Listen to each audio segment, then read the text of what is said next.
The first time the crane cable tightened on its own, I thought it was just the storm pulling against the metal, until I felt something tug back with a rhythm too deliberate to be nature.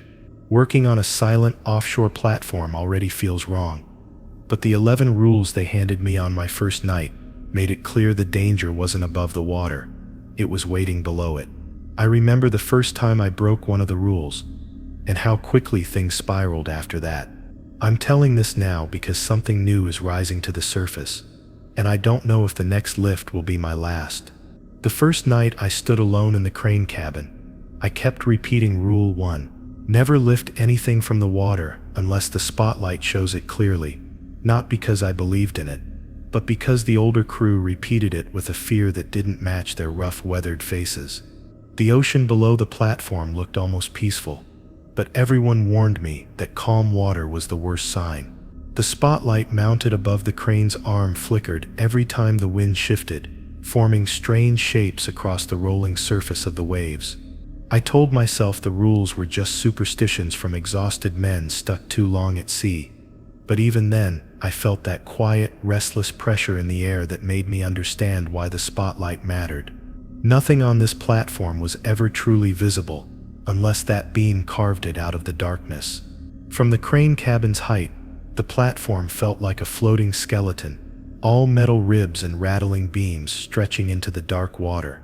The silence around the place wasn't normal silence either.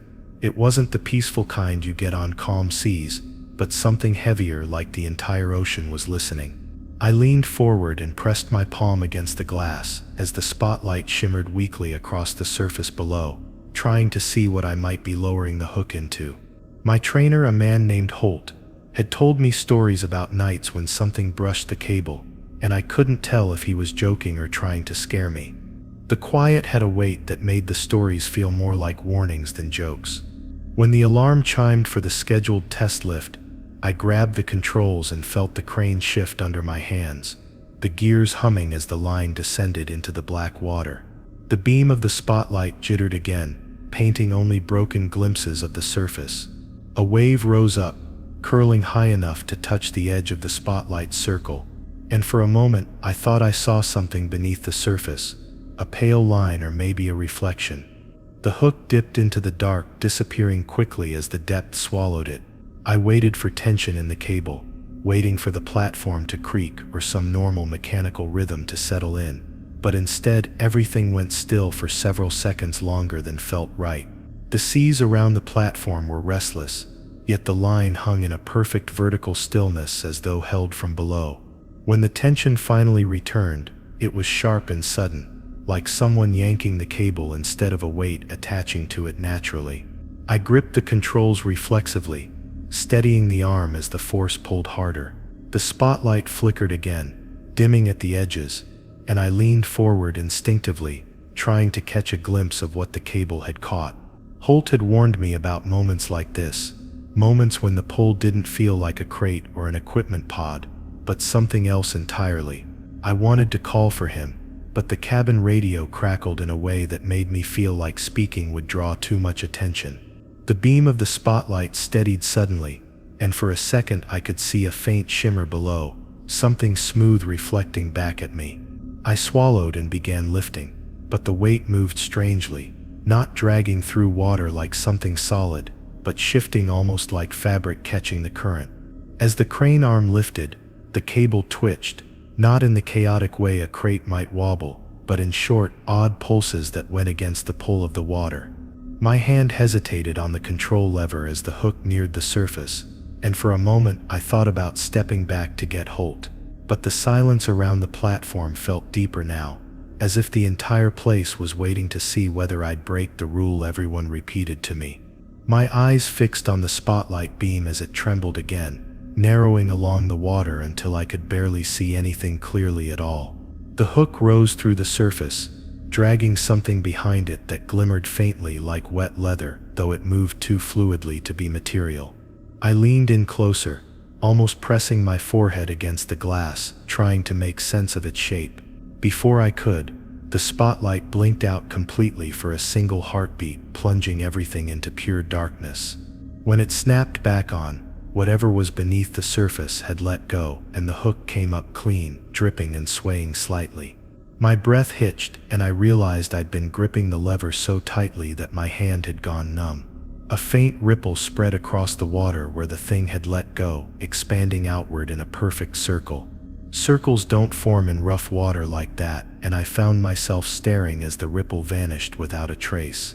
I lowered the hook again just to check the mechanism, my thoughts racing faster than the machinery could move. The silence around the platform had grown oppressive, filling every space between the metal beams and vibrating faintly under my feet. I thought I saw movement on the water again, a faint shimmering swirl, but the spotlight held steady this time, casting a sharp line across the surface. The moment passed quickly, but the strangeness lingered, clinging to my mind like moisture on glass. Holt finally radioed in to check on me, his voice soft and strangely distant, and I told him everything was normal because I didn't know how to explain what I'd almost pulled up. As I secured the controls and stepped out into the walkway, the wind brushed against the platform with slow, heavy sweeps that didn't match the faint movement of the waves. I walked across the metal grating, feeling the ocean press up through the soles of my boots like a heartbeat. The spotlight overhead buzzed faintly, but at least it stayed lit, casting a narrow path across the rig. Every step felt like it echoed too loudly, even though I could barely hear my own boots. When I reached the stairwell leading down to the deck, I saw Holt waiting at the bottom, arms crossed, expression unreadable. He didn't ask what I'd seen. He only looked at me for a long moment before telling me to finish the inspection logs. I followed him toward the lower deck, but I kept glancing back at the crane arm, half expecting to see the cable tugged again by something unseen. The platform groaned, a low, distant vibration that rolled through the metal beams and settled deep in my chest. Holt muttered something about the anchor tension, but it didn't feel like that. It felt like something brushing the underside of the platform, slow and deliberate. We continued walking, and I tried to focus on the logs, but I couldn't shake the feeling that breaking the first rule, even by accident, had changed something. The lower deck was colder than usual, the kind of cold that settles into the bones rather than the skin. I tucked my gloves tighter and reached for the logbook, flipping through pages filled with cramped handwriting from previous operators who'd worked the crane before me. Some pages were torn, others marked with smudges that looked like they'd been wiped clean too late. Holt stood nearby, watching me with that same unreadable expression. I pretended not to notice, scribbling the required notes, but part of me wondered if he knew exactly what I'd almost lifted. The platform shuddered again, small but noticeable, and Holt finally looked out toward the water with a tense jaw. The shift ended shortly after, and I made my way back to my bunk, the shadows of the corridor bending strangely along the metal walls. I lay down, but sleep didn't come easily. Every time I closed my eyes, I saw the shape under the water again, the faint smoothness of something not meant to be touched by machines or men. The spotlight's flicker replayed in my mind, the darkness that lasted just a second too long. I kept telling myself it was nothing, that the ocean was full of strange reflections and shifting currents, but deep down I felt something else, something heavier. The silence of the platform seeped into my thoughts like a slow-moving tide, carrying with it the knowledge that I had come dangerously close to lifting something I wasn't supposed to see. When I finally drifted into a light, uneasy sleep, I dreamed of the crane cable again, of the way it twitched unnaturally, pulsing with a rhythm that didn't belong to machines. In the dream, the hook never came up clean. Instead, it rose with a long, pale shape wrapped around it, dragging water across the deck as it tried to pull itself higher. I jolted awake to the distant hum of the platform, heart pounding, breath uneven. The dream faded quickly, but the feeling remained. I thought about the ripple on the water, the perfect circle that had expanded and vanished without explanation, and I knew that the ocean didn't behave like that, not unless something had broken the surface in a way we weren't meant to witness. I learned this rule the hard way. Rule 2. Never look directly into the cargo shaft after midnight. I had heard the warnings from Holt and the older crew, but I had always assumed it was exaggeration. Oil platforms are old, the metal groans constantly, and shadows play tricks on every new operator. That night, the platform was eerily silent, the wind having dropped to a tense, almost unnatural calm. As I walked toward the cargo shaft for a routine inspection, I felt the kind of unease that comes when you know the rules exist for a reason you can't yet comprehend.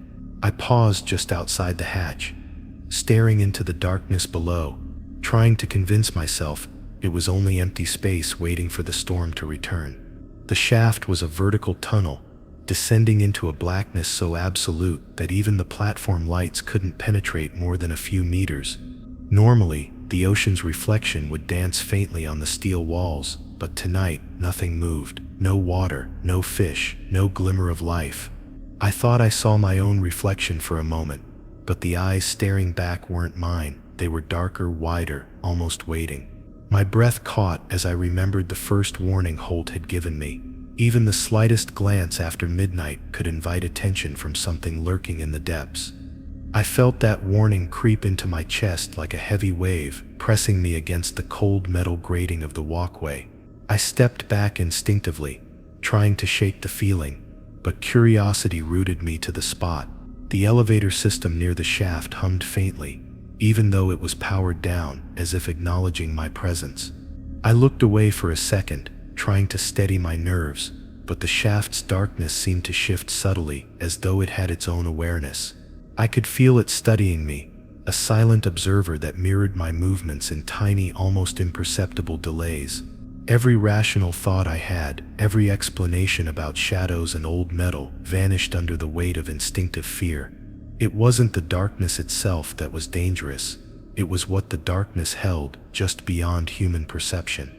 Minutes passed, though it felt like hours, and I finally convinced myself to continue with the inspection. My flashlight cut a narrow beam into the shaft, illuminating a small section of the interior. Even with the light, the depth below seemed infinite. That's when I noticed something, a faint, vertical distortion in the water at the bottom. At first I assumed it was a reflection or an air bubble, but then the distortion shifted in a way that no natural water current could create.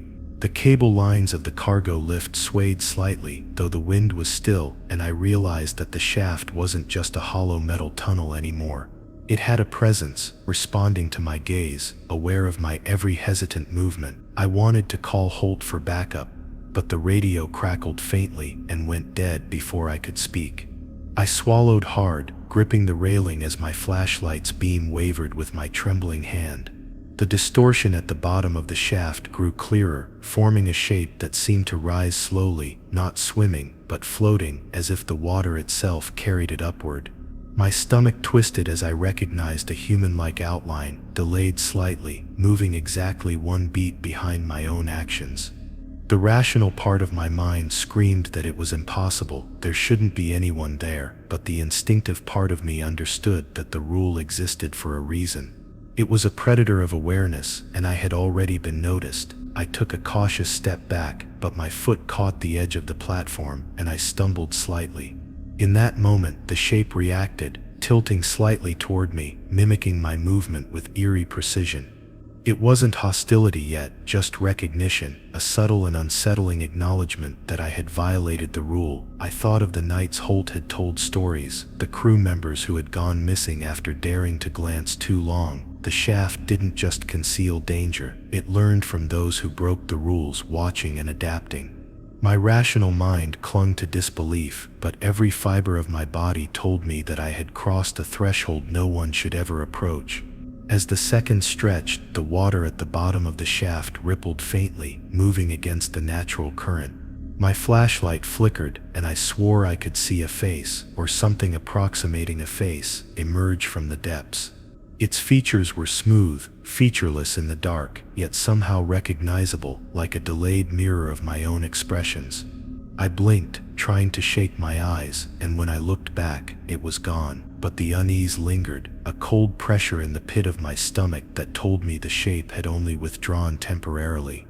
The shaft, I realized, did not forgive curiosity. It only waited, patient and observing, for the next lapse. The storm began to build in the distance, wind picking up again, waves slapping against the legs of the platform. Even as I logged readings and inspected the elevator cables, the shaft remained in my peripheral vision, a silent living entity. Every time I glanced away, I had the creeping suspicion that the shape mirrored me in delay, tracking my exact movements. I told myself that it was stress, that isolation and fear were playing tricks on me, but the memory of my reflection in the water, a second too slow and impossibly aware, refused to fade. It wasn't just about lifting or touching anything, it was about acknowledgement. Midnight changed everything. Hours passed, and I forced myself to complete the inspection, my eyes rarely straying from the steel walls. The platform groaned in the wind, but the shaft remained unnervingly still. I could feel it like a weight pressing upward from the depths, and I understood why the rule existed, not to protect me from mechanical hazards, but from whatever intelligence lay below. Every operator who glanced too long after midnight became catalogued, observed, their movements absorbed into a slow, patient mimicry. Holt's stories were no exaggeration. The shaft didn't merely conceal, it captured and reflected, and I had seen its first reflection of me. When my shift finally ended, I avoided the shaft entirely, keeping my gaze low and my footsteps deliberate. The hum of the platform felt oppressive, almost sentient, carrying the echo of my violation along the steel beams. Even in my bunk, I couldn't shake the vision, a delayed, empty-eyed shadow, matching my movements perfectly, waiting. That night, I dreamt of the shaft, of myself staring down into black water and being stared at in return. In the dream, the shape didn't just mimic me, it tried to move closer, stretching and sliding through the water as if it were solid yet fluid. I woke in a sweat, heart pounding, knowing I had crossed a line I might never fully comprehend. Since then, I refuse to glance in its direction after midnight. I avoid the area, I keep the spotlight on when possible, and I remind myself constantly, Rule 2, never look directly into the cargo shaft after midnight. One careless look is enough to be catalogued, to be mirrored, to be remembered by something patient and endlessly aware. The platform's isolation becomes far more sinister once the shaft watches, once it knows that you are aware of it. I know now that curiosity is a trap, acknowledgement is dangerous, and in the quiet, the water below waits, remembering, planning, observing. The shadows of the platform stretch unnaturally at night, the crane looming high above as if it too is aware of what I saw. Every clatter and vibration reminds me that the shaft is not empty. I cannot tell whether it reacts to sound, motion, or the very awareness of my mind. I keep logs meticulously, follow every protocol, and still feel the shadow's presence in my peripheral vision. I know that each minute past midnight is a test of restraint, a test of survival. One look, and everything changes. One delayed glance, and the shaft catalogs you for a future encounter. I will not let curiosity draw me back there, and yet the memory of that shadow lingers, patient and inevitable. By the time I reached my third week on the platform, I had already understood that the ocean was alive in ways I could not explain. But Rule 3, never touch anything that moves on its own, became painfully real that night. I was performing a routine check of the equipment near the crane bay when a loose toolbox, sitting untouched for hours, suddenly shifted a few inches closer to the railing. At first I froze, thinking it had fallen due to the subtle tilt of the deck, but the deck was level, the wind calm, and nothing else had moved. My stomach twisted as I realized the box had not simply fallen, it had slid intentionally, as if it had a will of its own, waiting for me to reach out and violate the rule. I stepped back slowly, gripping the railing, trying to convince myself it was my imagination, a trick of the dim platform lighting. But as I watched, other objects began to move with eerie subtlety. A coil of rope unraveled on its own, a loose metal beam shifted slightly in the shadows, and a container hatch opened just enough to reveal the black void beneath it. Each movement was deliberate, cautious, as if testing my reaction. I remembered Holt's warnings about Rule 3. Touching the wrong thing could draw the attention of whatever lurked below the platform, an intelligence that thrived on human error. The ocean, the platform, and the cargo beneath were no longer separate. They were all part of a single observing entity. Despite every instinct screaming to run, I continued my inspection, keeping my hands away from anything that might move unexpectedly. The shadows in the corners of the platform seemed thicker than usual, almost pooling into shapes that shifted subtly as I walked past. Even the crane hook above appeared to twitch without reason, responding to currents I could not feel and forces I could not explain. I understood then that Rule 3 was not just about physical contact, it was about intention.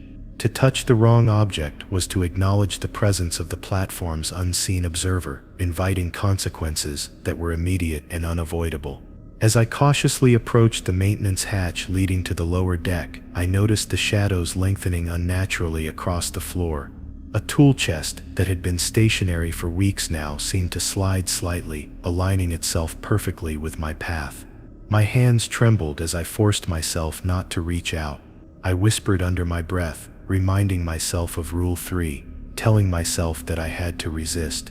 Every fiber of my body ached to check the objects, to see if they were ordinary or something else entirely, but I knew that curiosity would be fatal. I could feel the awareness of the platform tightening around me, pressing against my skin and invading my mind. Suddenly, a soft thrum echoed from below, vibrating up through the metal deck. The sound was subtle, almost imperceptible, but it synchronized perfectly with the movement of the objects around me.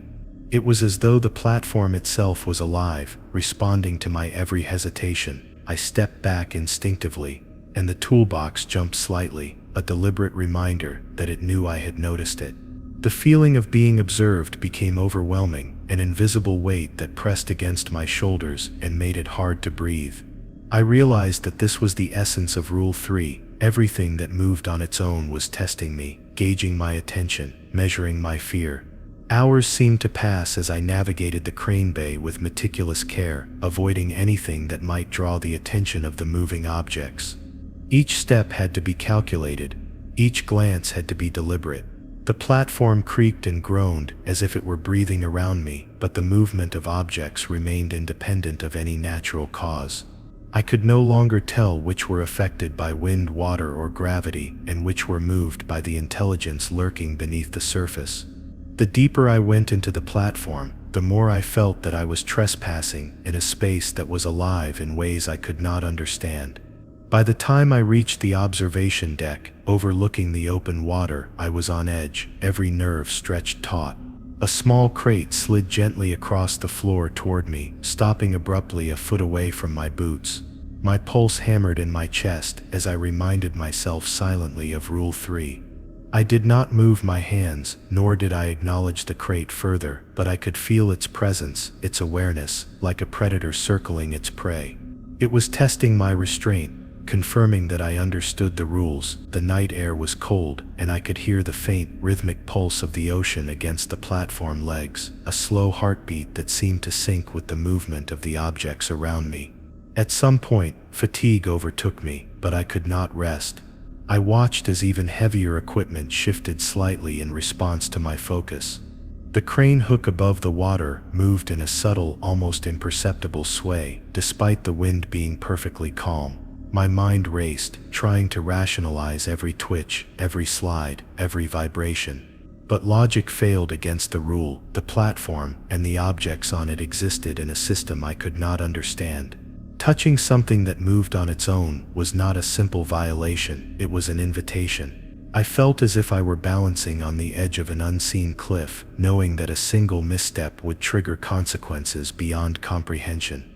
By early morning, I had returned to my cabin, hands shaking and muscles sore from tension. I kept replaying every moment, every subtle movement, every glance, reminding myself of the importance of Rule 3. The platform's intelligence seemed patient but insistent. The moving objects were not random, and they did not forget. I understood finally that the rule was not arbitrary, it was survival. Each operator who ignored it became cataloged, noted, remembered. And I knew, deep in my gut, that the ocean beneath the platform watched, learning, reacting to my awareness. To touch anything that moved on its own was to acknowledge its presence, a gesture that could cost me more than I was prepared to lose.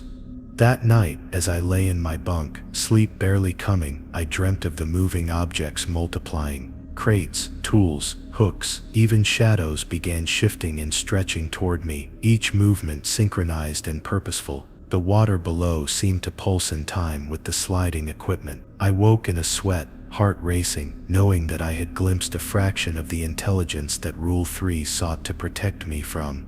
The lesson was clear. The platform is alive, but not in the way a machine is alive. It is conscious, aware, and it waits for any breach of attention.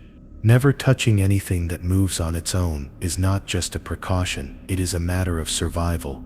Since that night, I have traversed the platform with extreme caution, avoiding every object that exhibits even the slightest sign of independent movement. I do not reach out, I do not react, I do not acknowledge their presence beyond maintaining my path. The crane hook swings slowly above the water, the shadows shift gently on the metal deck, and the cargo hatch waits below, silent and patient. I know now that Rule 3 is not optional. To violate it is to invite observation, to become cataloged, to risk consequences that no man has survived. The platform's awareness is relentless, and it will exploit even the smallest lapse in judgment, and the objects will always remember. By the time the storm settled, I had already learned to respect the unseen forces that govern the platform. But Rule 4, never enter the submerged storage tanks alone, remained one I had tested too many times in my curiosity-driven moments. The tanks were deep, dark cavities extending below the main platform, filled partially with water and mystery, and each held the faint hum of the ocean vibrating through their metal walls. Even seasoned crew rarely approached them, and when they did, it was always in pairs. Tonight, my routine inspection required me to check for corrosion and leaks, but the emptiness around me made the idea of going alone unbearable. I hesitated at the hatch, reminding myself that the platform's shadows waited for the slightest misstep. The entrance was cold, metal slick beneath my gloves, and the water inside reflected nothing but absolute darkness. Even with my flashlight, the beam seemed to dissolve before it could touch the bottom. As I descended the ladder into the first tank, I felt the oppressive weight of isolation pressing against me, amplifying every creak and groan of the metal structure. The water lapped gently at the edges of the tank, almost silent, but I sensed movement beneath the surface. Subtle ripples not caused by wind or tide. I swallowed hard, remembering the consequences Holt had described. If one were to ignore Rule 4, a lone inspection could lead to observation by something in the depths, something that learned from human error.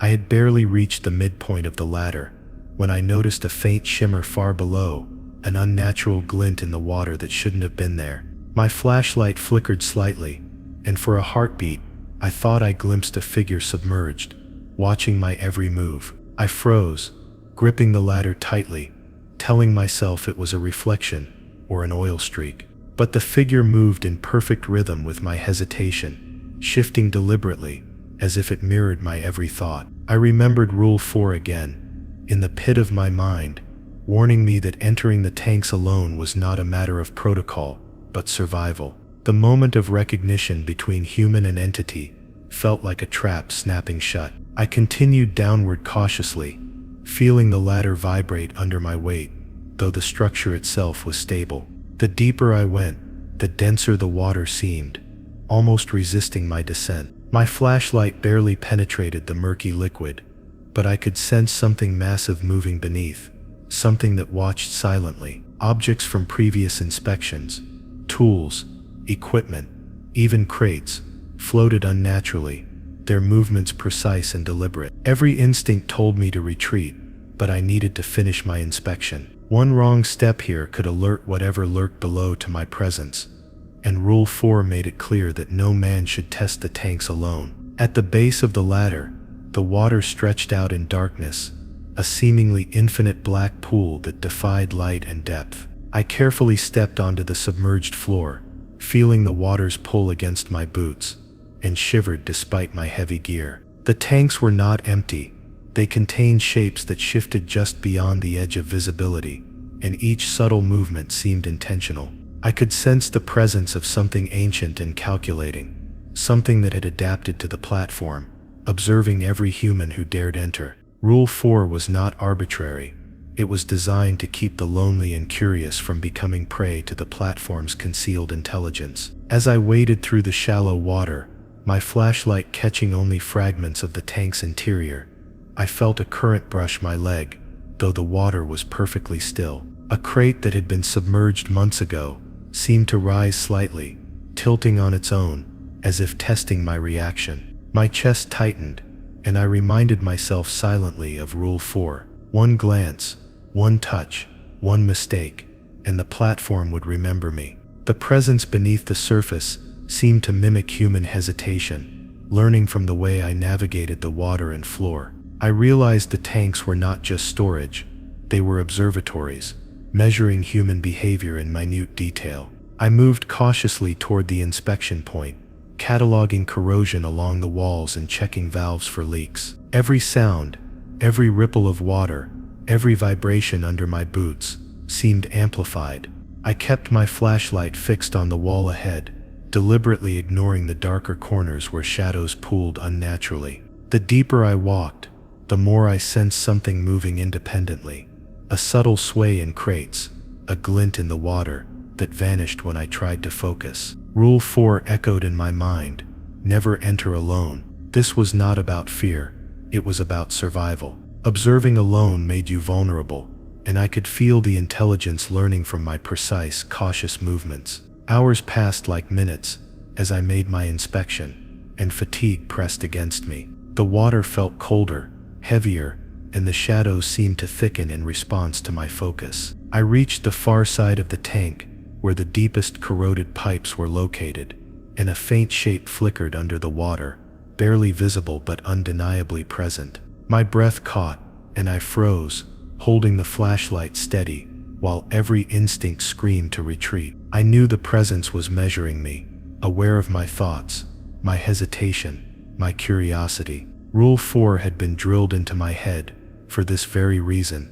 Isolation in the tanks turned observation into a test, and failure could be permanent. The worst moment came when the shape in the water moved closer, gliding beneath the surface with unnatural fluidity, timing its motion with my own. I felt a pull, subtle yet undeniable, as if the water itself were tugging at me, encouraging me to reach out, to interact. I fought the urge, recalling Holt's stories about operators who ignored Rule 4 and vanished without trace. The platform recorded their every mistake, and the tanks had become repositories of memory and consequence. I forced myself to stay calm, counting steps and breaths, maintaining deliberate movements, refusing to acknowledge the entity beyond the water. Eventually, I completed the inspection, retreating slowly toward the ladder, careful not to glance at the deeper recesses of the tank. The water seemed to follow me, its subtle currents synchronized with my movements,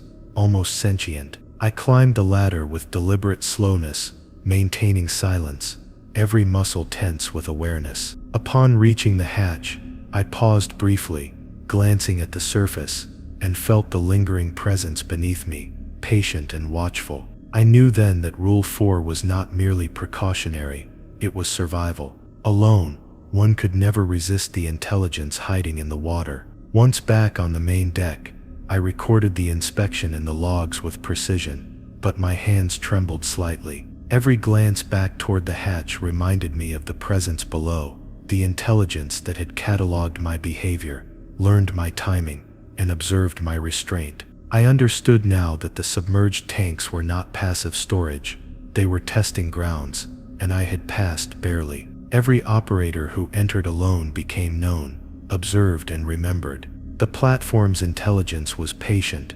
persistent, and utterly relentless. That night, as I lay in my bunk, the water beneath the platform whispered faintly in my mind, a reminder of my vulnerability. I replayed every movement, every glance, every step I had taken in the tanks. Rule 4 had saved me, and I would never enter the submerged storage alone again. The tanks were alive in their own way, and the presence beneath them was watching, learning, waiting for the next operator to ignore the rule. I knew now that survival depended on discipline, observation, and respect for the unseen intelligence lurking just below the surface. By the time I had adjusted to the isolation of the platform, I thought I had learned all the subtle ways it observed us. But Rule 5, never turn off the platform lights at night, revealed a danger far more immediate than darkness itself. The lights were not merely illumination. They were a barrier, a protective layer between the living and the intelligence that prowled the shadows. One night, during a routine power check, I noticed that one of the floodlights flickered, dimming in defiance of the generator's steady hum. At first, I thought it was a simple electrical fault, but deep down I remembered Holt's warning. Darkness here was not absence. It was invitation. I hesitated at the control panel, glancing at the deck below, where the shadows seemed thicker, almost crawling with movement. The platform always felt alive in the night, but the moments when lights failed, even briefly, were when it became dangerous. Every reflection in the wet steel, every distorted shadow in the corners, seemed to stretch and shift toward the darkness.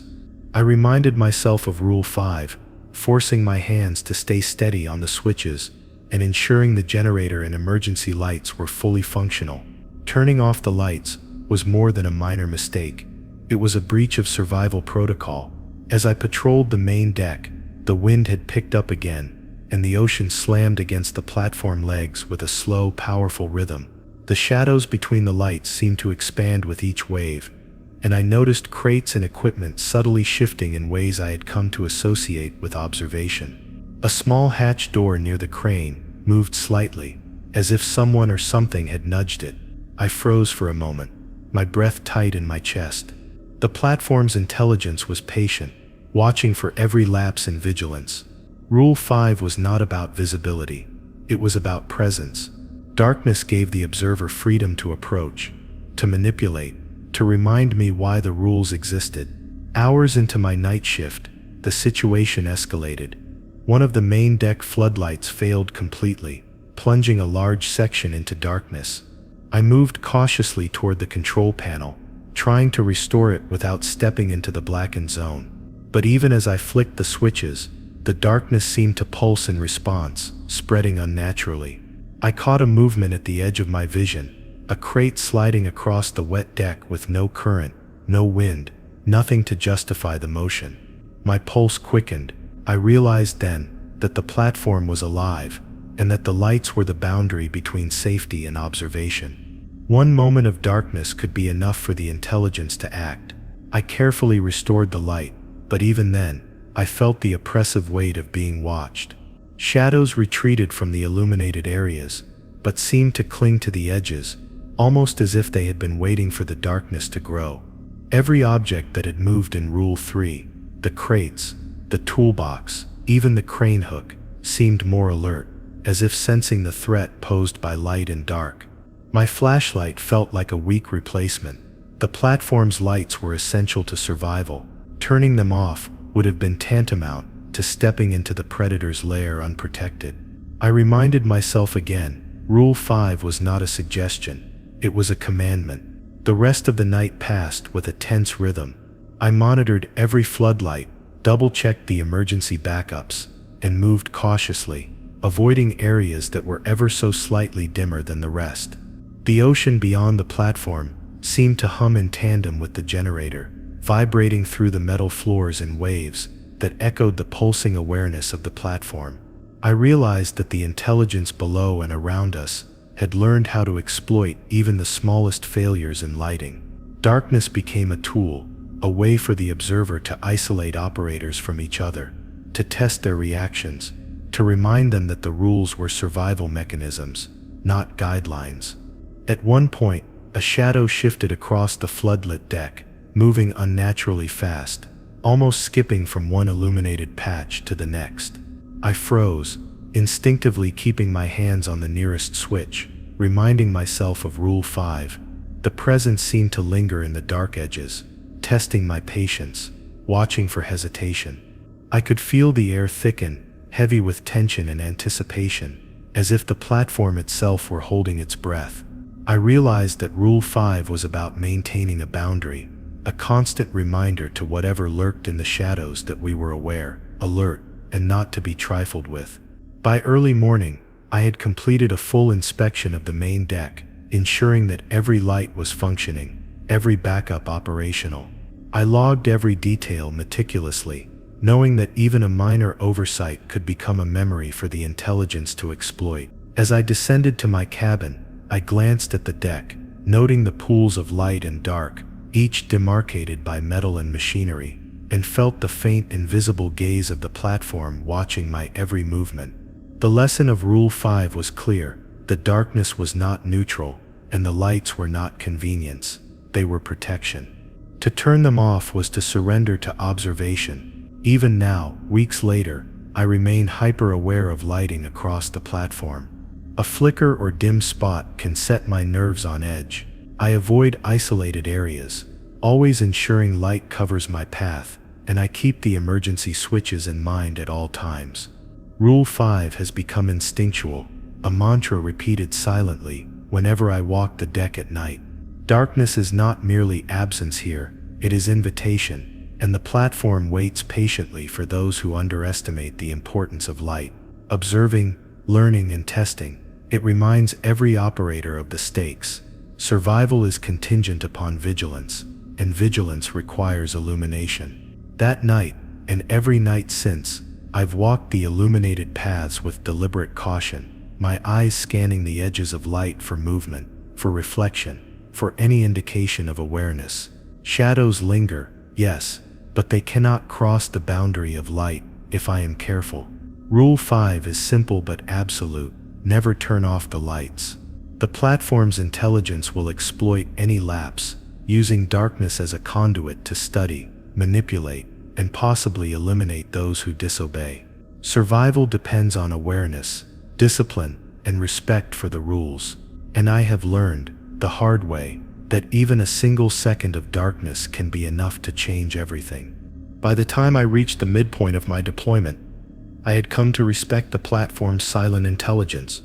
But Rule 6, never ignore the whispers from the machinery, revealed that even the most mundane sounds could carry life, or something far more sinister. I was performing my routine rounds in the engine bay, checking hydraulic pumps and generators, when I first heard it, a faint, almost human murmur threading through the steady hum of the equipment. At first, I assumed it was an anomaly in the ventilation, a low-frequency resonance bouncing off steel walls, but the cadence, the rhythm, and the pauses were too deliberate to be accidental. The whispers carried intention, and I felt the unmistakable prickling of awareness. The platform was watching me through its machines. The sound followed me from one corner of the engine bay to the next, sometimes echoing through pipes, sometimes vibrating faintly through the deck plates. I forced myself to ignore it, repeating Rule 6 silently, telling myself not to acknowledge it. But every instinct in my body screamed that ignoring the whispers would be as dangerous as speaking to them.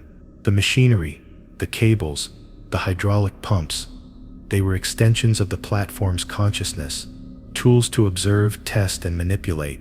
Even the faintest hesitations in my movement seemed to trigger responses. A pulley whined slightly, a pressure gauge vibrated, and a loose valve rotated almost imperceptibly, as if nudged by unseen fingers.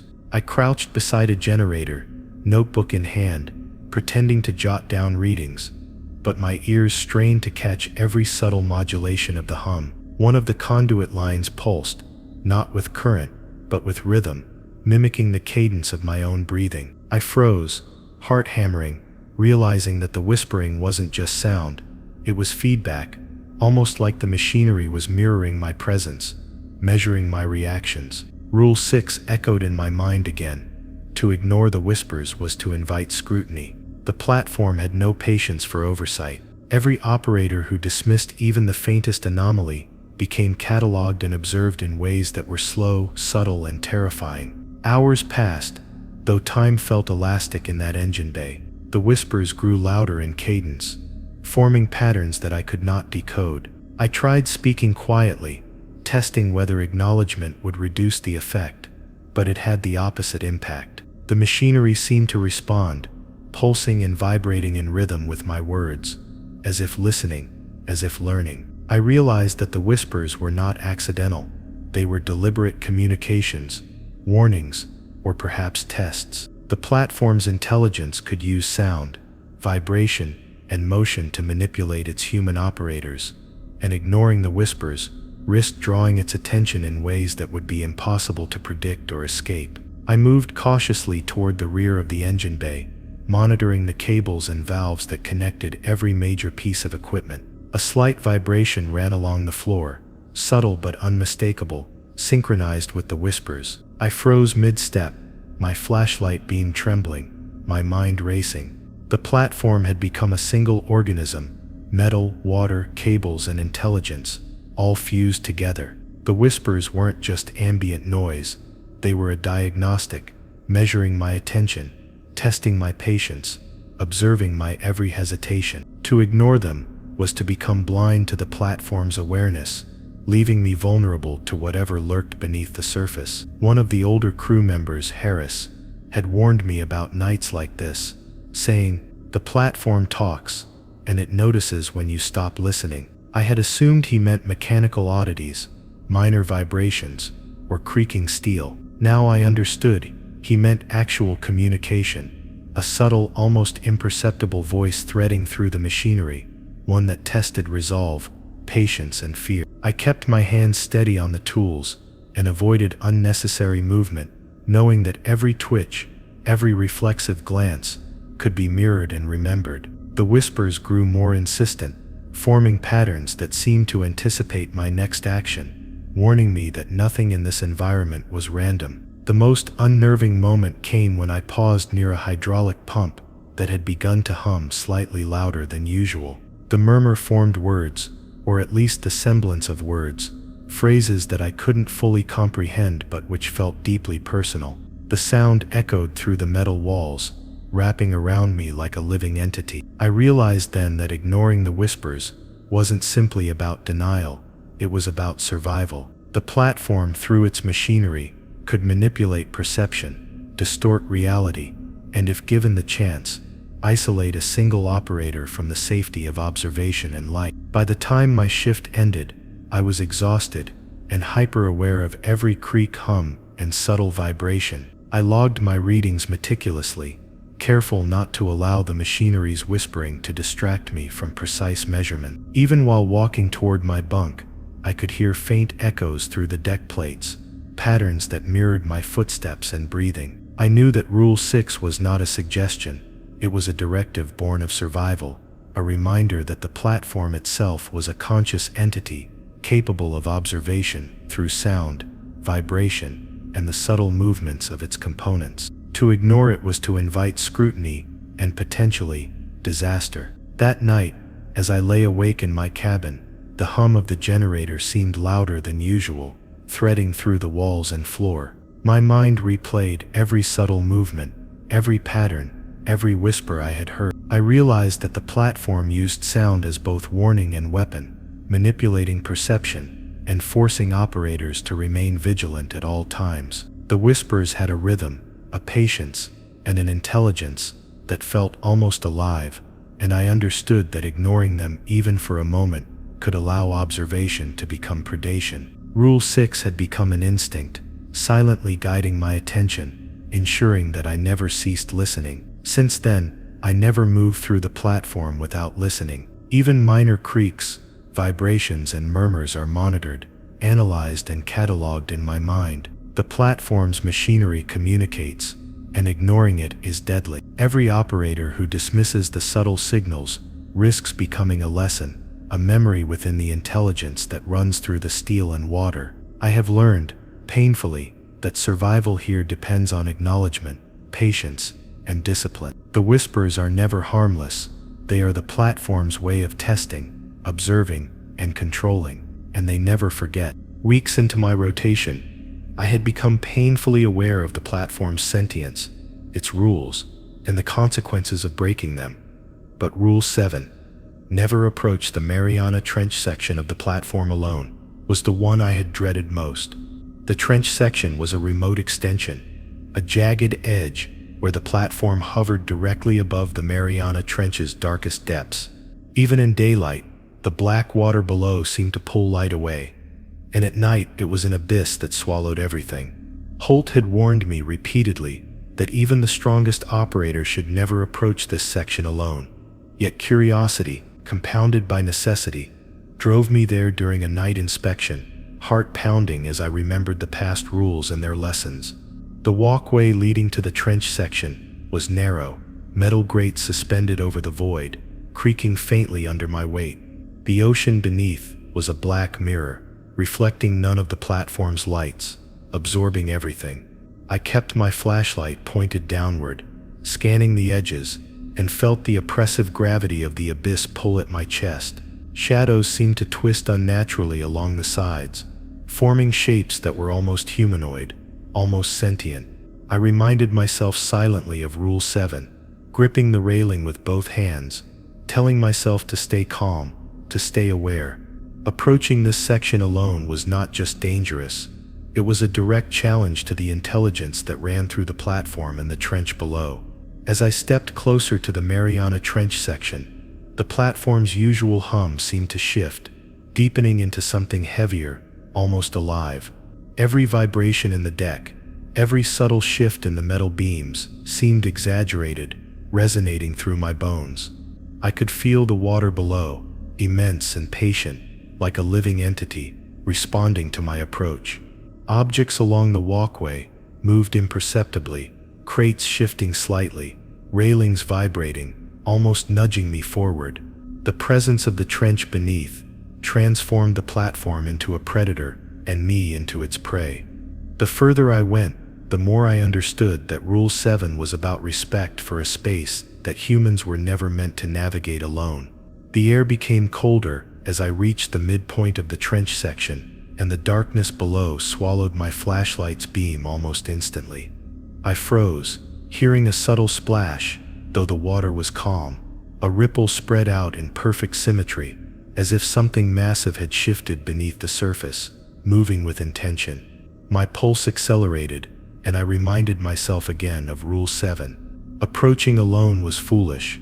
The platform's intelligence, combined with the oceanic presence below, was now fully aware of me. Even the faintest hesitation seemed to be catalogued, mirrored, remembered. I understood that the trench section was not simply a location, it was a test, an observation chamber, designed to measure fear, patience, and awareness. I forced myself to continue, stepping carefully, every step deliberate, every movement measured. The railing beneath my hands vibrated faintly, not from wind or current, but from some unseen awareness, responding to my proximity. A crate at the far end of the walkway tilted, slowly aligning itself as though drawing attention to the abyss below. My mind raced, imagining shapes beneath the water, creatures or consciousnesses that had adapted to the depth, the isolation, and the platform above. Rule 7's warning echoed in my head: never approach alone. The platform, the trench, and whatever lurked in its black waters were waiting for any lapse in attention, any sign of weakness, any sign of curiosity that could be exploited. I reached a section where the metal walkway jutted out slightly, exposing more of the trench below. The water seemed to pulse with life, rising and falling subtly, almost like breathing. I felt a presence beneath me, patient and immense, observing from a depth I could not comprehend. Every instinct screamed to retreat, yet I knew I had to complete the inspection. My flashlight caught fleeting glimpses of movement, fleeting shadows that disappeared when I focused, as though whatever lived below understood perception and timing. I clutched the railing harder, silently repeating Rule 7, willing my limbs to remain steady, even as dread clawed at my chest. Suddenly, a deep vibration ran through the platform, starting at the trench section and rippling outward. The metal groaned in ways that seemed unnatural, synchronized with my heartbeat. I stepped back instinctively, nearly losing my balance on the narrow walkway. From the black water below, a faint reflection shimmered, not of light but of a shape, elongated, distorted, humanoid yet alien, moving in tandem with my own motion, delayed by seconds, like a predator mimicking its prey. I froze, unable to turn away, yet compelled to acknowledge its presence. This was exactly why Rule 7 existed. The trench below was not merely a void, it was alive with intelligence, and approaching it alone left me vulnerable to its patient observation. minutes or hours. Time had lost meaning, passed as I cautiously navigated the rest of the trench section. Every creak, ripple, and subtle vibration became amplified, turning ordinary noises into signals, tests, and warnings. The platform itself seemed to breathe in response to my careful steps, aware of every hesitation. Even distant machinery seemed to pulse in time with my movement, whispering reminders of every previous rule. Rule 7 weighed heavily in my mind, each repetition an anchor, keeping my awareness sharp, ensuring that I did not succumb to curiosity or panic. Alone, the trench demanded vigilance and respect, and the consequences for failing to maintain it were unimaginable. By the time I returned to the main platform, my muscles were exhausted, my hands raw from gripping railings, and my mind still racing from the intensity of the trench section. I recorded every detail in the log with meticulous precision, reminding myself of the lessons from the abyss. The shadows of the platform seemed thicker that night, stretching unnaturally, echoing the memory of the Mariana Trench below. I realized fully that Rule 7 was more than a guideline. It was a survival mechanism, a protective layer designed to prevent operators from encountering forces beyond comprehension. The platform, combined with the trench, tested patience, awareness, and discipline, and those who ignored Rule 7 often did not return. Even now, weeks later, I avoid the trench section entirely unless I have a partner nearby. The thought of approaching alone sends a shiver down my spine. Shadows linger at the edges of every walkway, and faint ripples in the deep water below remind me of the unseen intelligence waiting, always observing, always patient. Rule 7 has become instinct, a mantra repeated silently whenever I approach any edge of the platform. Survival here is not about strength or courage alone, it is about obedience, vigilance, and respect for the abyss. The Mariana Trench section is not just part of the platform, it is a test of human restraint, and its patience is endless. By the time I returned from the trench section, I had come to fear not just the ocean beneath the platform, but every inch of metal and shadow around me. Yet Rule 8, never open the cargo containers, marked with unknown symbols, struck a new level of terror. The containers were stacked haphazardly along the secondary deck, each bearing faded glyphs I could not decipher, etched deep into the metal as though to warn any who dared touch them. Earlier crew had whispered about strange noises and moving shadows around these containers, stories I had dismissed as superstition. But after weeks on the platform, I had learned that the unseen intelligence observed and punished curiosity.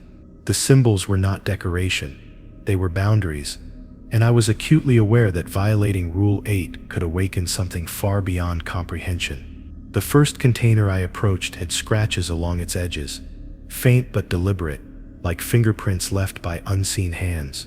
My gloves itched as I reached, to check the locking mechanism, a part of my duty, yet every fiber of my being screamed hesitation. A subtle vibration ran through the deck beneath me, almost like the platform itself was warning me to stop. I remembered Rule 8 and forced myself to step back, inhaling slowly to control the rising panic in my chest. The container seemed to pulse in response to my attention, almost breathing, as though aware of my curiosity and testing my resolve. The shadows along the walls deepened, bending unnaturally, drawing the edges of my vision into the dark. Despite my caution, a movement in the corner of my eye made me flinch. A small crate, unmarked, slid slightly closer to the forbidden containers, aligning itself with a precision I could not understand. My pulse quickened, reminding me silently of Rule 8, never open them. I could feel an invisible weight pressing from inside the containers, a cold, deliberate presence that seemed to push against my senses. Every instinct screamed to retreat, yet a part of my mind fought with curiosity, the same curiosity that had driven men before me to ignore the rule and fail. The platform, I realized, cataloged behavior, learning who could resist and who could not, waiting for any breach. I paced carefully along the row, keeping my distance, flashlight beam gliding across the symbols etched in rusted metal. Some of the glyphs seemed to writhe subtly in my peripheral vision, though the light revealed nothing irregular.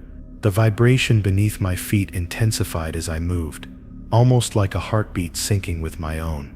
I caught faint whispers in the deck plates, reminiscent of Rule 6, but stronger, urgent, warning me of immediate danger.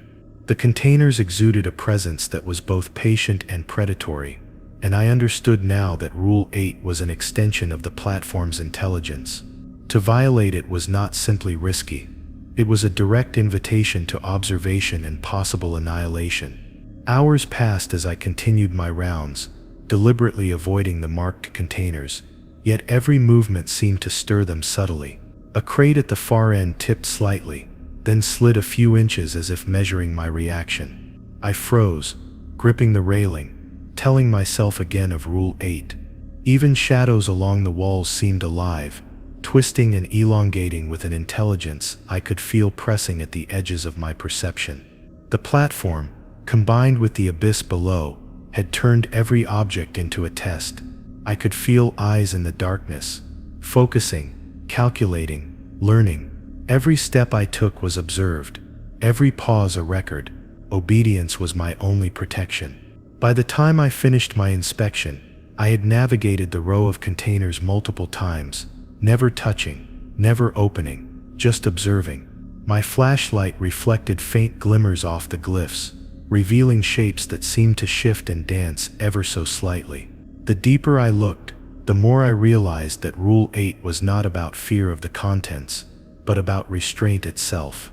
The platform was alive, and these containers were its sentinels, each marking boundaries enforced with patience, intelligence, and if broken, lethal consequence. I had learned that survival depended not on understanding the unknown symbols, but on respecting them without question. Even while documenting my observations in the logs, I felt the subtle pressure of presence around the containers, as if the platform itself had bent closer to watch me. Every vibration of the deck, every faint echo from machinery, seemed synchronized with my awareness. The intelligence embedded within the platform, through steel and shadow, knew my every hesitation. Rule 8 reminded me that curiosity was dangerous here. The unknown was a predator, not a puzzle to solve. By the time I returned to my cabin, I was exhausted, muscles tense, mind alert, yet aware that the platform's gaze had never left me. That night, as I lay awake, I imagined shapes inside the marked containers, shifting slightly, whispering secrets in a language I could almost decipher. The glyphs seemed to glow faintly in my memory, a warning etched into my consciousness. I realized that Rule 8 was about control, patience, and fear, ensuring that the platform's intelligence remained unchallenged. Every operator who violated this rule became a memory, a lesson, a whisper in the machinery. I would never touch those containers. Survival depended on avoidance, vigilance, and respect for the unknown.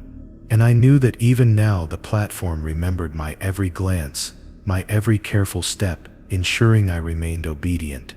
The first time I heard Rule 9, never let the winch stall while something is still rising, I didn't understand why the senior operators said it with such a grave, almost fearful tone. A stall during a lift is dangerous, sure, but the way they looked at me, as if the rule was about far more than mechanical failure, made my stomach twist. It was months later, on a night when the wind howled like something alive and the sea below churned with unnatural force, that I finally understood the truth behind it. There are things in these waters that should never be given the chance to stop halfway between their world and ours. When the winch stalls, it's not just the equipment that seizes. It's like the ocean itself senses hesitation, and something beneath interprets that hesitation as an invitation. I've worked with winches long enough to know the sound of a heavy load hauling up from the dark, the groaning of steel, the rhythmic hum of the motor, the tension singing through the cables. That night, however, everything felt wrong.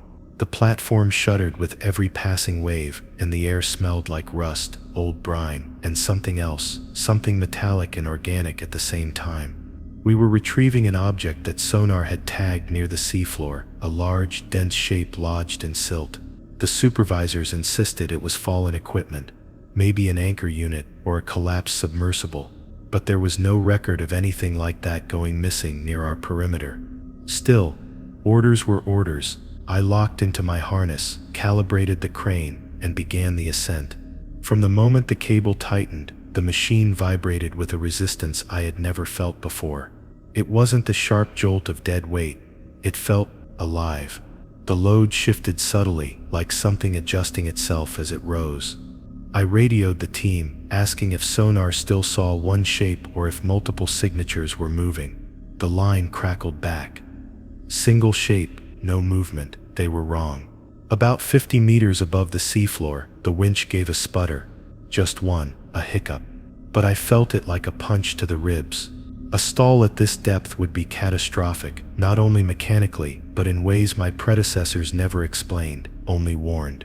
The cable jerked, the load swayed, and for a moment the motor dropped into a low, grinding moan as if something immense was dragging it back downward. I slammed the throttle harder than protocol allows, overriding the safety limiter. If I let that winch stall, even for a second, I knew deep in my bones that whatever I was lifting would not stay passive. A deep thudding rose through the steel flooring beneath me. Slow at first, then doubling. Not mechanical, not turbulence. It sounded like something knocking from under the platform, something huge, something impatient. I radioed the deck crew, but there was no answer. Only static, as if the frequency had been swallowed by an underwater vacuum. I could feel the air pressure changing around me, the wind dropping unnaturally, the metal railings vibrating with a rhythm that did not belong to the storm. The load breached the surface with a violent splash, coating my window with sheets of black water, but instead of hanging steady like a typical retrieval, it swung violently side to side, as though something underwater was still fighting to pull it back. The hook danced, the cable screamed, and then, God help me, the winch lurched again, harder this time. The lights flickered, the entire crane arm groaned like a living thing caught between two predators. I had no choice. I pushed the winch into override again, flooding power through the line. Sparks shot from the console. The motor howled like it was being torn apart, but slowly, agonizingly, the cable began to climb again, inch by inch. As it rose, so did the smell of something ancient and wrong, like the breath of a cave sealed for centuries and opened for the first time. When the load finally steadied above the deck, the knocking stopped, the sea stilled, the wind returned. The air felt normal again, as though whatever had been rising with the object had let go the instant it broke free of the water. I collapsed back into the operator's seat, my hands trembling violently. I didn't dare look directly at what we had pulled up. Not yet. The deck crew eventually restored comms and confirmed what I feared. The object was no equipment, no debris, nothing man-made. And worse, it wasn't entirely inert. They saw it move, just slightly, when they cut the straps to secure it. We sealed it in the cold storage hold within minutes, but the deck hands swore they heard scraping on the metal when they walked past. Something in there wanted out. When I filed the incident report, the supervisor didn't question my override violations. He didn't even look surprised. He only nodded with that same fearful seriousness I had seen months earlier when I first learned the rule. "This is why you don't let the winch stall," he muttered. "It's not about the gear, it's about whatever tries to follow." That night, I couldn't sleep. Every time I closed my eyes, I imagined the winch freezing, the load hanging motionless over the churning black water, and something climbing the line hand over hand toward the surface. Something that had been waiting for a moment of stillness. Now when I operate the crane, I keep my hand on the override switch from the very first second of a lift. The sea can sense hesitation, the deep can feel weakness, and things down there, things older than steel and storms, are always ready to test both. Because the moment the winch stalls, you're no longer lifting something out of the ocean, something is climbing towards you. After surviving the terrors of the trench section, and the near disaster with the winch, I thought I had learned every lesson the platform could teach. But Rule 10, never enter the observation deck, without checking the pressure valves, reminded me that arrogance and routine were deadly. The observation deck jutted out over the edge of the platform, a glass-enclosed room designed to give us a clear view of the abyss below. On paper, it was safe, an engineer's dream of angles, controls, and instrumentation. But the deck was also a pressure chamber, and the platform's intelligence, if you could even call it that, could manipulate every mechanism to test, terrify, and trap anyone who ignored the rules. The first time I went there alone, I was nervous, but not terrified. The metal grate stairs led me up slowly, each step echoing faintly in the steel shaft, reminding me that sound traveled here more than I had ever imagined. I could feel the wind howling against the hull, vibrating the entire section, and the abyss below seemed to pull at the deck, almost as if it wanted the structure itself to fail. My hands itched to touch the glass panels, to lean and look over the side, but the memory of Rule 10 held me back. Checking the pressure valves wasn't just a procedure. It was the difference between life and a slow, terrifying decompression. I knelt by the first set of valves, feeling the faint warmth of hydraulic lines beneath my gloves. The gauges quivered unnaturally, though there was no wind or mechanical reason for it. I double-checked the readouts, ensuring each was within tolerance. The whispers from the machinery, the lessons of Rule 6, seemed louder here, echoing off the walls and reminding me to remain vigilant. Something about the observation deck amplified the platform's sentience.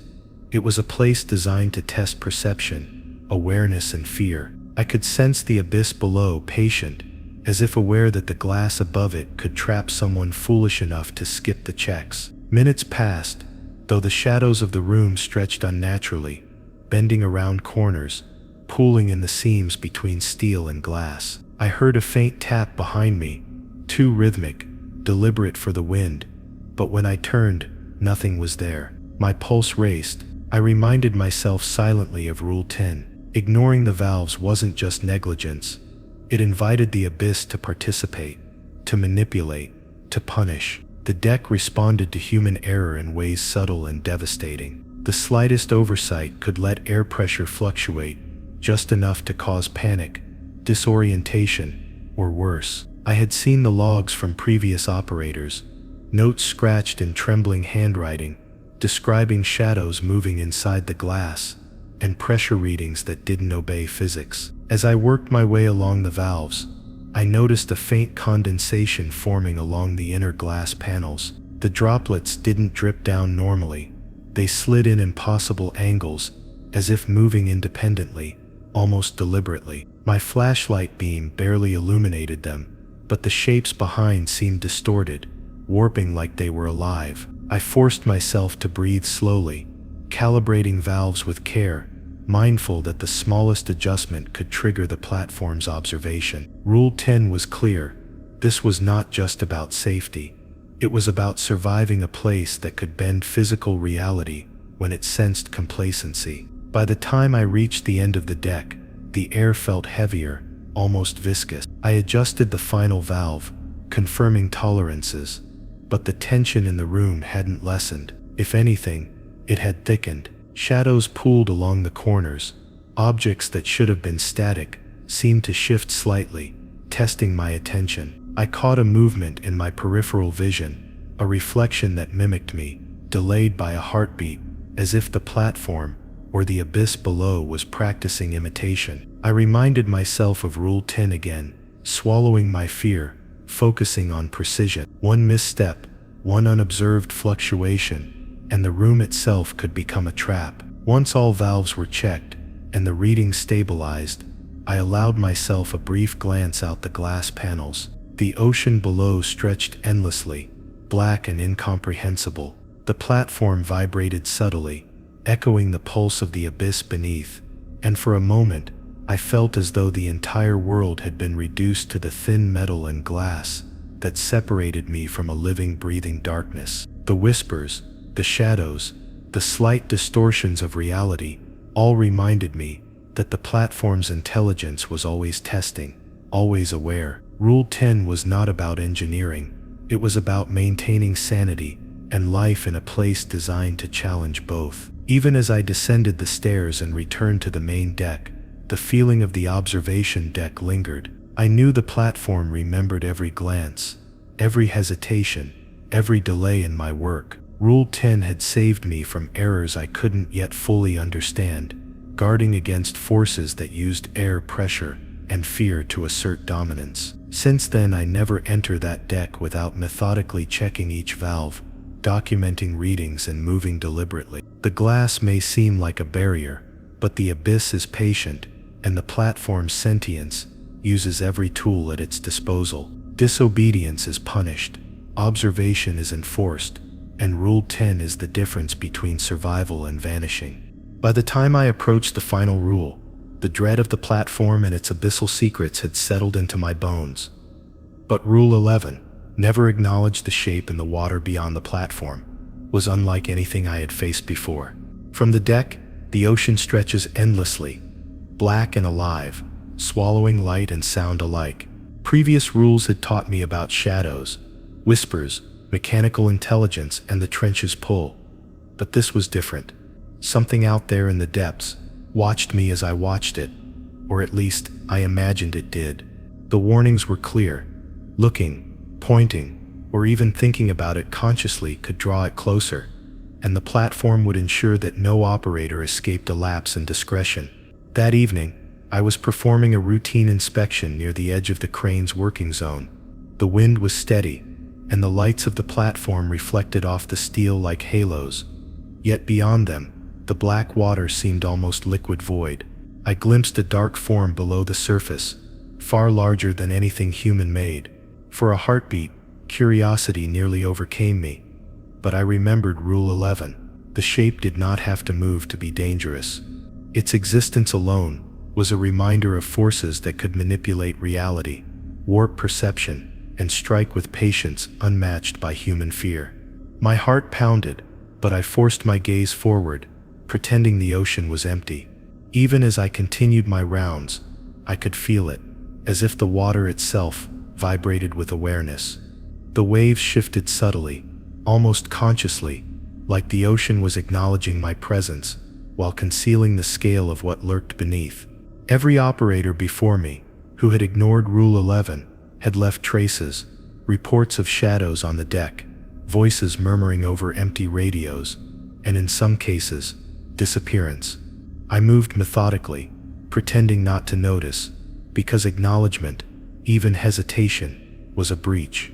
The platform seemed to sense the tension, amplifying it, letting every creak, every distant thud, remind me that the rule existed to preserve life. Hours passed in meticulous rounds, checking cables, lighting, and machinery, but the shape remained present in my periphery.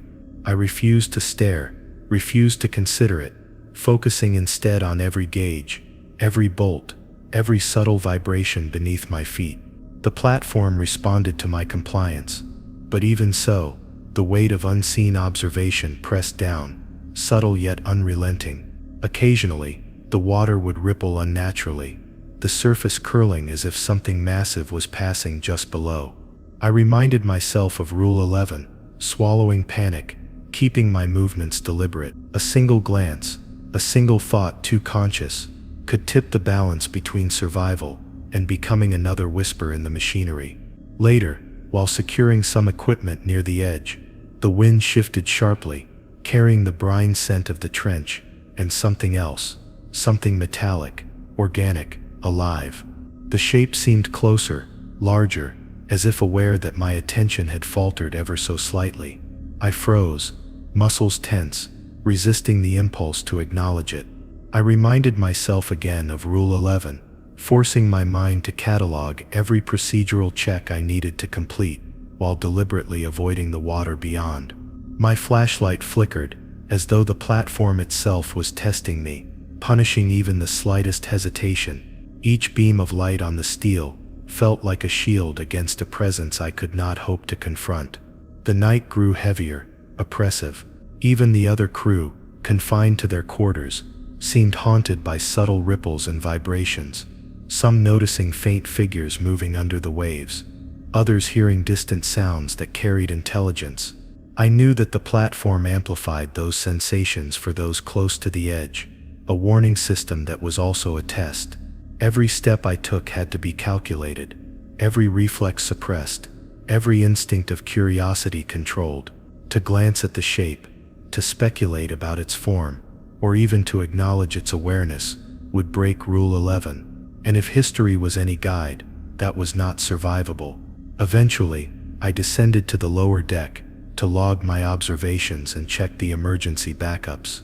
Every vibration, every hum from the machinery, seemed amplified, synchronized with the presence beneath. Even the whispers I had learned to heed in Rule 6 seemed to grow sharper, clearer, threading into my thoughts, and reminding me of everything I had survived, and everything I had yet to understand. Rule 11 became a mantra, repeated silently with every step, every hand movement, every adjustment of valves or controls. The shape in the water was patient, aware and intelligent, waiting for the smallest act of acknowledgement to test the operator.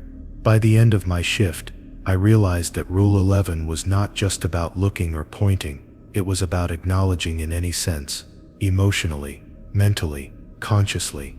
The shape's awareness seemed to extend beyond sight, almost a psychic weight, pressing down upon me with every heartbeat.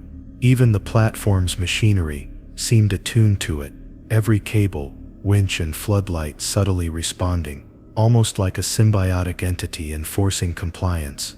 I understood that this rule, more than any other, demanded perfect restraint. Every other rule had prepared me for it, but nothing could fully prepare an operator for the patient intelligence lurking in the abyss. Now, I spend hours near the edges of the platform, tools in hand, yet eyes deliberately fixed elsewhere. The ocean below is alive, patient, and vast. Shadows ripple where no wind could reach, and even the platform's lights sometimes reflect shapes that vanish when examined closely. Rule 11 is now instinct, the final boundary between life and something older, more patient, and unimaginably intelligent.